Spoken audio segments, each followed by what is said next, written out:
Dobre, takže teraz prichádza zmena. Z dobrovoľníka sa mením na performera, slamera. Dneska som teda v útorok z BB stopom na ŽLF prišla.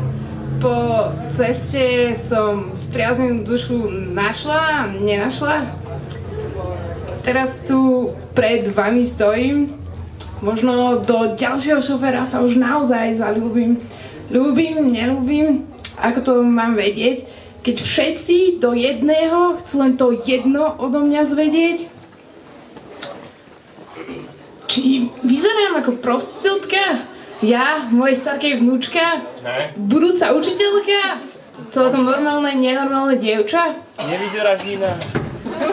Ďalší šofér už na zadku nevydrží sedieť, pýta sa ma, nechceš? No, vieš čo? V hlave beží prečo, zás prečo?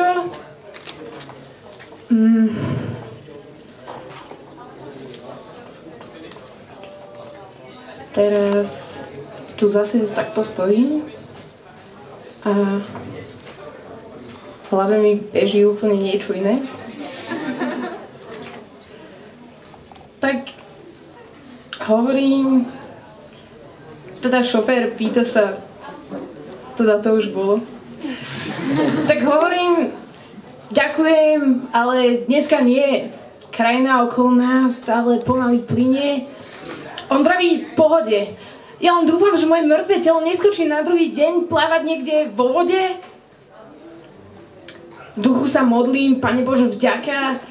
Však ty nedopustíš, aby som naďabila na ďalšieho paka. V hlave vlasy vždy pevne nosím drdoli. Žiadnemu sexuchtivému kamionistovi povoli. A keď je 40, dlhé gate nosím. Žiadnemu uchylákovi sa do auta neprosím. Niekedy sa cítim ako tá Anča, čo kráča, keď na ňu šofér kričí. A keď zježí fús, ja len dúfam, že mne ukáže, odkiaľ mi pôjde ďalší autobus, ale zastane a povie, nasadaj žena. A možno ma odvezie naspäť do sladkého Kišineva.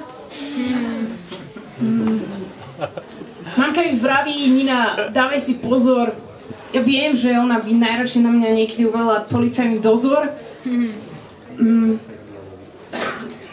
Aj keď na konci sa každý druhý tú otázku spýta, ja nebudem hádzať so všetkými flintu do žita.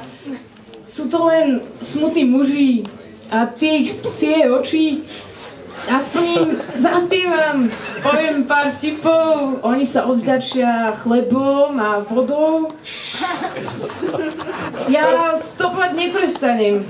Stopovanie je mi drogou, slobodou, tou drogou života, ktorá je len mojou.